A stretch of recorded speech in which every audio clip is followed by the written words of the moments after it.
Last summer, I harvested just over 100 pounds of tomatoes from a single garden bed that measured 4 feet by 16 feet, and I did not use a single drop of commercial fertilizer the entire season. Not one granule of 10-10-10, not one bottle of liquid feed, nothing from a store shelf. And honestly, that shocked me more than anyone, because for most of my gardening life, I was the guy standing in the fertilizer aisle every March, loading up on bags and bottles, convinced that more input meant more output. I was spending $60-70 a season on fertilizer alone and still ending up with leggy plants, blossom end rot, and maybe 40 pounds of tomatoes, if I was lucky. What changed everything was a visit I made about 5 years ago to a small Amish settlement just outside Strasburg in Lancaster County, Pennsylvania. A retired colleague of mine had a connection to a family there, and he arranged for me to spend a morning walking their garden. What I saw stopped me, cold. Their tomato plants were enormous, thick stems, dark green leaves loaded with fruit from top to bottom. And when I asked what fertilizer they used, the farmer just looked at me like I had asked a strange question. He said, "They feed the soil, not the plant." That one sentence rearranged 30 years of thinking for me. Today I am going to walk you through exactly how the Amish grow heavy yields of tomatoes without any commercial fertilizer, and how you can set up the same system in your own backyard starting this season. And stay with me to the end, because I will share a simple Amish feeding technique using nothing but kitchen scraps and water that I have never seen in a single mainstream gardening book, and it made a noticeable difference in my fruit set within weeks. I want to be honest with you about something before we go any further. For over 20 years, I treated fertilizer like the answer to everything. Plants looking pale, add fertilizer. Fruit not setting, add more fertilizer. Yield disappointing. Switch to a stronger fertilizer. I was chasing results with a bottle, and I never once questioned whether the approach itself was the problem. If that sounds familiar, you are not alone. I was right there with you for a long time, spending more money every year and getting mediocre results. Then I spent time around those Amish gardens and saw plants outperforming mine by a wide margin with zero purchased inputs. That was the moment I realized I had been solving the wrong problem all along. Here is the principle that ties the whole Amish approach together. There is a concept in Amish farming culture rooted in a German word, Gelassenheit, which roughly means yielding to the natural order. In practical terms, it means you do not try to force a result. You create the right conditions and let the system produce the result for you. Now, this is not just philosophy for the Amish. This is a survival strategy. These are large families, 8, 10, 12 people, sitting down at the same table every night. Every square foot of garden has to produce. They cannot afford to waste time or money on methods that do not deliver. So when an Amish farmer says he feeds the soil and not the plant, he is not being poetic. He is telling you the most efficient path to feeding his family.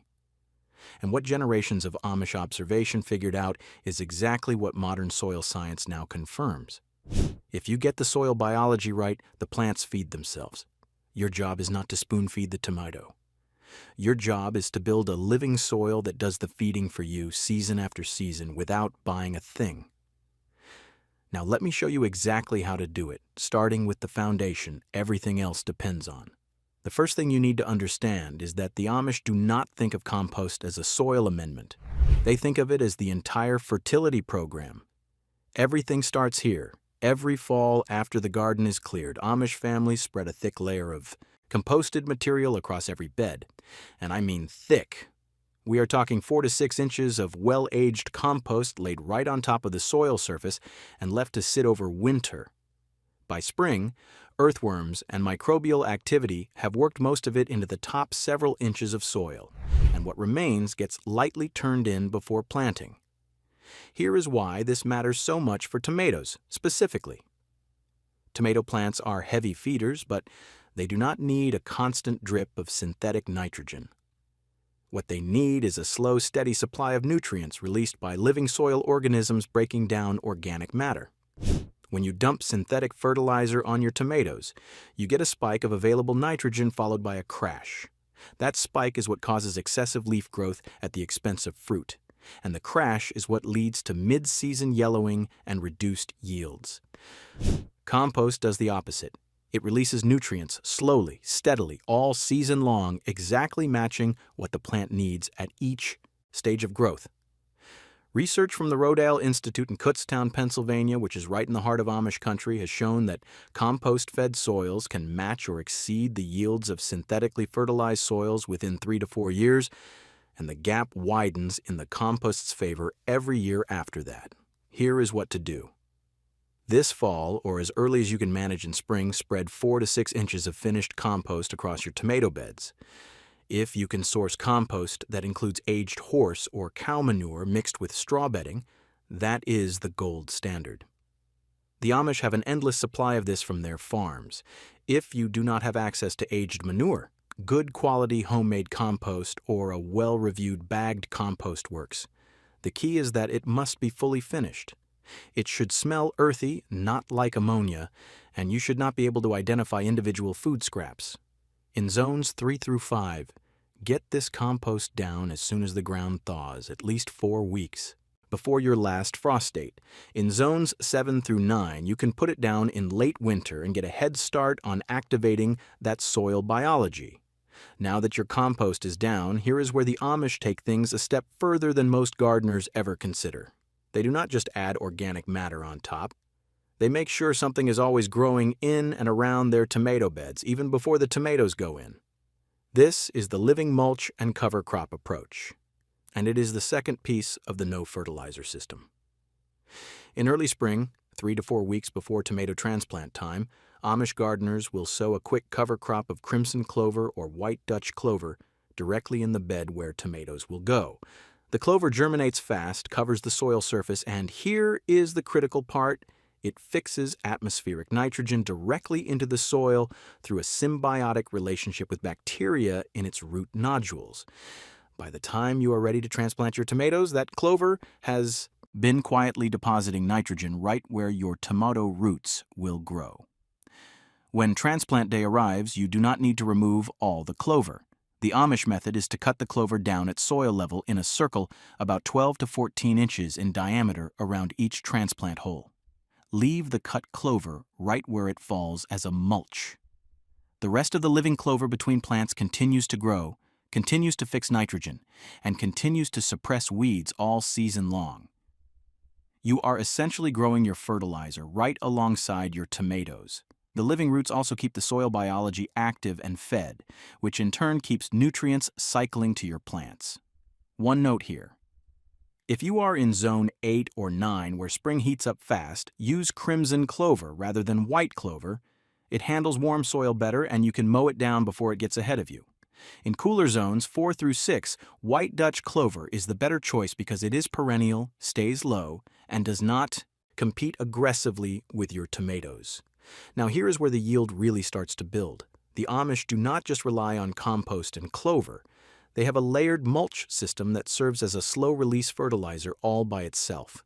And once you see how it works, you will wonder why more gardening books do not teach this.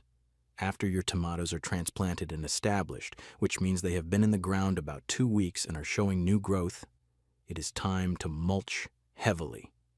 But the Amish do not just throw down any mulch.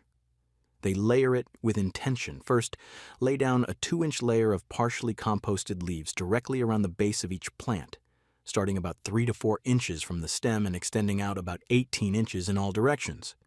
On top of that, add a 3 to 4 inch layer of straw. Not hay, which is full of weed seeds, but clean straw. The combination creates something remarkable. The bottom layer of leaves decomposes faster, feeding the soil microbes and releasing a gentle stream of nutrients right at the root zone. The top layer of straw decomposes slower, keeping moisture locked in, soil temperature stable, and weed pressure almost non-existent. I measured the soil moisture under this double mulch system last July during a stretch of 5 days with no rain and temperatures in the low 90s. The soil was still consistently moist at a depth of 4 inches.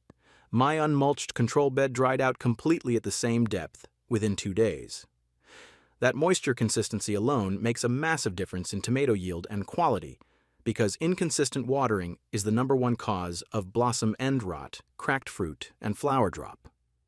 If you have been finding value in this, and you want more of these deep dives into how traditional farming cultures approach the garden differently, hit subscribe. I have a lot more of these coming, and I think you will find them worth your time. All right, let us keep going. This next part is something the Amish farmer in Strasbourg showed me that completely changed how I think about tomato nutrition during the growing season. Even with great compost, living clover, and a solid mulch system, there are moments when tomato plants benefit from a boost, especially when they are setting their first heavy clusters of fruit. The conventional answer is to side dress with granular fertilizer or drench with a liquid feed. The Amish answer is compost tea, and the way they make it is so simple it almost feels like cheating. Here is the exact method. Take a 5-gallon bucket and fill it about 1/3 full with finished compost. The same compost you used on your beds works fine. Fill the rest of the bucket with water, preferably rainwater or well water. If you only have chlorinated tap water, fill the bucket and let it sit uncovered for 24 hours before adding the compost so the chlorine off gases. Once the compost is in the water, stir it vigorously for a minute or two. Then let it steep for 3 to 4 days. Stir it once a day.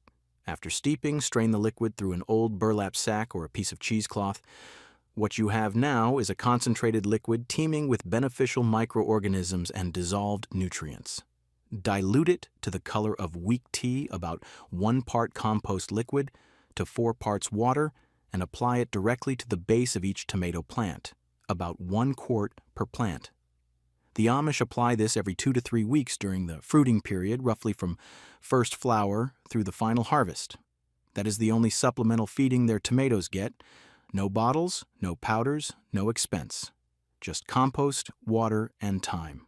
After adopting this method myself, I noticed my tomato plants held their dark green color deeper into August than they ever did with synthetic fertilizer, and the fruit quality in the late season was noticeably better. Fewer cracked tomatoes, fewer fruits with tough, pale shoulders, just solid, heavy, deeply flavored fruit right up until frost.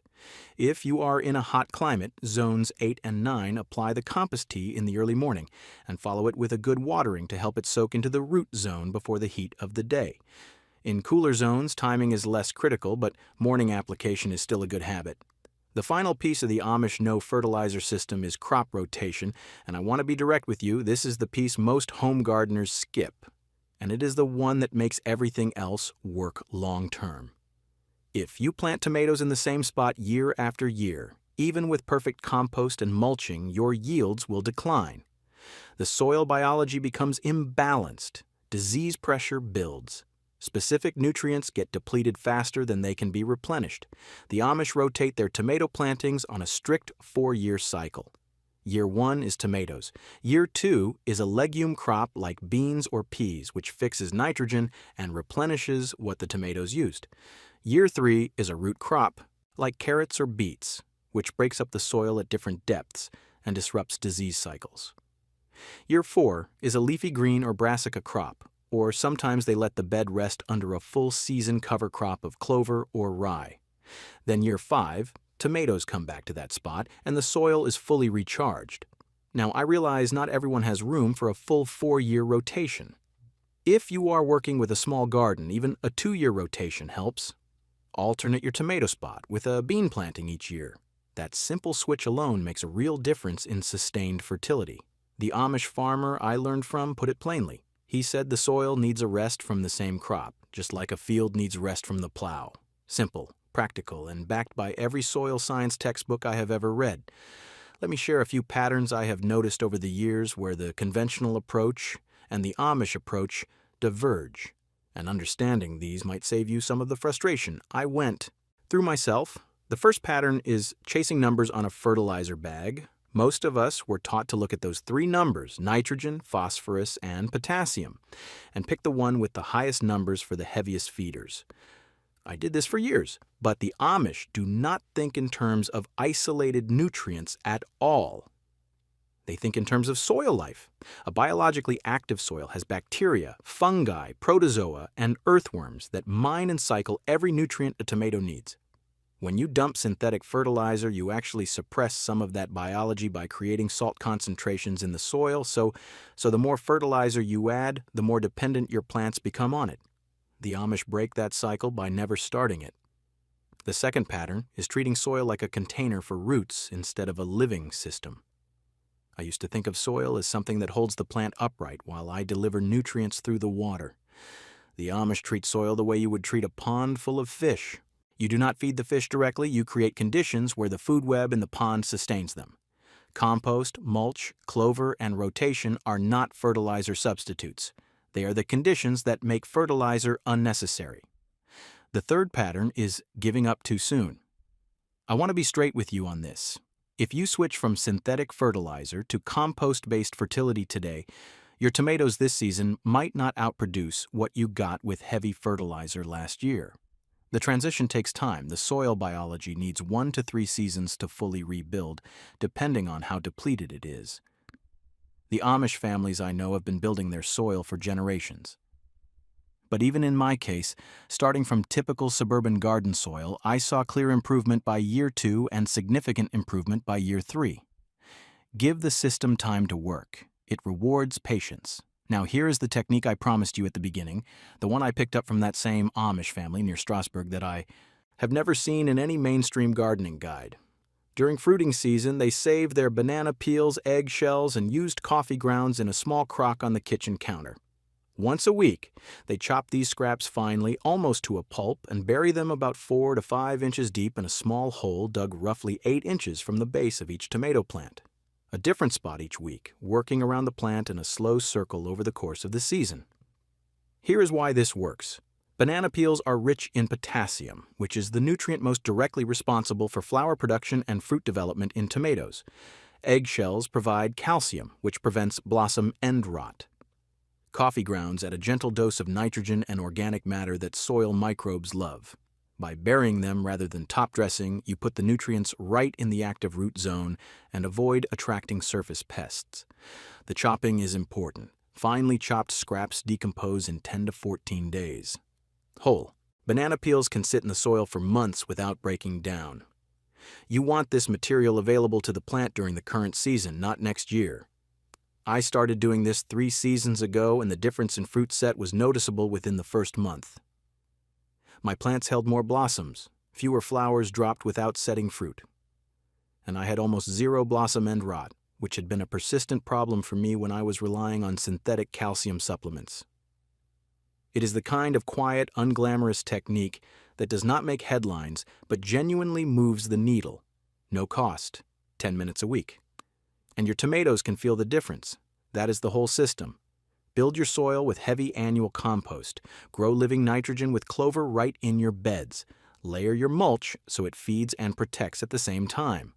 Brew simple compost tea for a mid-season boost. Rotate your crops so the soil can recharge. And tuck those kitchen scraps into the root zone every week during fruiting. No fertilizer, no expense. Just the kind of patient, observational, quietly brilliant approach that Amish families have been refining for generations. If any of this shifted how you think about feeding your tomatoes, I would genuinely like to hear about it. Drop a comment and tell me what you have been doing and what you are going to try differently this season. And if you want more of these deep dives into how traditional farming cultures grow food without the products most of us think we need, hit subscribe. I have got plenty more of these coming. Thanks for spending some time with me today. I will see you in the next one.